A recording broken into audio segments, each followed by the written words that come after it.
Many teachers will try AI tools like ChatGPT or Gemini once or twice, get a fairly generic answer and then decide it's not that useful. Usually the problem isn't the AI, it's the prompt. Let me show you a quick example. So if I type plan a lesson on magnets, I'll get something fairly vague. But if I write create a 45-minute lesson on magnetism for Year 5 students following the English National Curriculum, include key vocabulary, common misconceptions, hinge questions and a short practical using simple classroom resources, output as a table, the response is dramatically better. The difference is not the tool, it's how the request is structured. In this video, I'm going to show you a simple framework you can use with tools like ChatGPT or Gemini that will dramatically improve the results you get. So this is based on Google's prompt engineering framework, and this is built around 5 core ideas: task, context, references, evaluate, and iterate. Together they form a simple loop that helps you get far better results from AI. Let's go through them one by one using examples that teachers can actually use. Let's start with task. What exactly do you want? The task is the specific output you want the AI to produce. A weak task might be, help me write an email to parents. A stronger task might be, write a short email to parents explaining that our Year 8 science test has moved from Thursday to Friday. But there are 2 additions that make the task even stronger. Persona is where you can ask the AI to respond from a particular perspective. For example, act as an experienced secondary science teacher or act as a primary school literary coordinator. This changes the tone, vocabulary and the style of the response. Another extremely useful addition is format. If you don't specify the format, you usually receive a long paragraph of text. But if you ask for something structured, you can get something much easier to use. For example, output the lesson plan as a table with columns for timing, teacher activity, pupil activity and assessment. That small change can save a great deal of editing time. Next is context. Give the AI a background. Context is the information that helps the AI understand the situation you're working in. Teachers have a lot of context that AI doesn't automatically know. For example, the age of the pupils, the curriculum you're following, how much time you have, the resources available, and prior learning. So instead of writing, create a worksheet about photosynthesis, you might write, create a worksheet on photosynthesis for Year 7 students. They already understand plant cells and basic energy transfer. The worksheet should take around 15 minutes to complete. Adding context makes the output that much more relevant. The next idea is references. Sometimes it's difficult to describe the exact style you want. In those cases, it's often easier to show examples.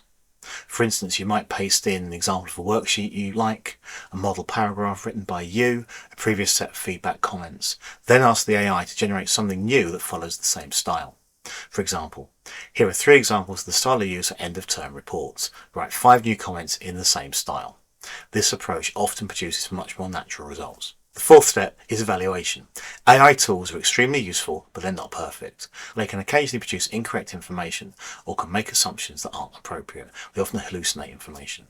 So whenever you use AI-generated content in education, it's important to check several things: the factual accuracy, age appropriateness, the clarity of the language, and how it aligns with your curriculum.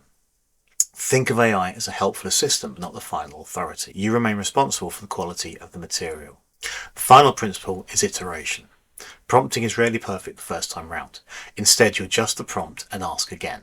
So here are 4 simple ways to improve a result. 1. Add more context. 2. Break a complex prompt into smaller steps. 3. Change the perspective or task. And 4. Add constraints. So for example, rewrite this explanation using simpler language suitable for a 10-year-old, or limit the explanation to 5 bullet points. Small adjustments like this can significantly improve the output. Also consider multimodal prompting. Modern AI tools can also work with images and other media. So for example, you might upload a screenshot of a worksheet and ask, identify 3 places where the pupils might misunderstand the instructions. You might upload a slide and ask, suggest ways to simplify this slide and reduce cognitive load. This kind of analysis can be really useful when reviewing teaching materials. Another useful technique is prompt chaining. Instead of asking the AI to do everything in one request, you build up the work step by step. So for example, you might start by generating a list of objectives, and then based on that you can create hinge questions based on those objectives, and then based on that you can generate an exit ticket that checks the understanding. Each step is building on the previous one.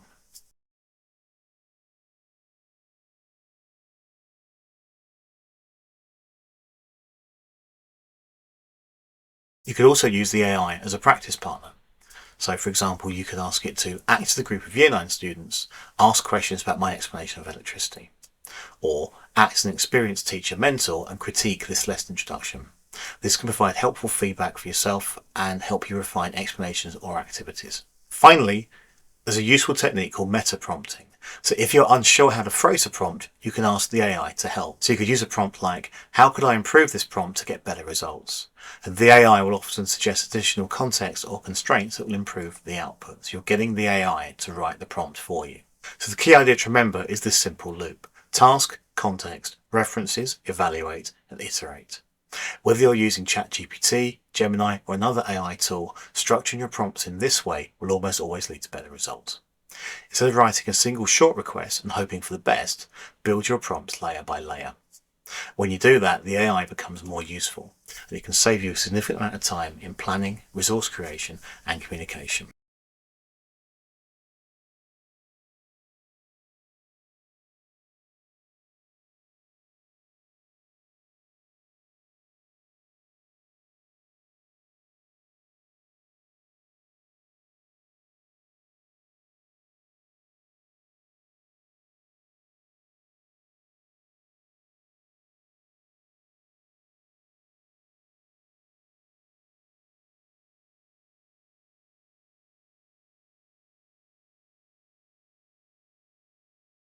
In the notes for this video, I'll put a link to a blog post where I'll explain this in a bit more detail, provide some example prompts and some materials that you can download. Hope you found it useful. We'll be back with some more AI videos soon. Thanks for your time. Cheers. Goodbye.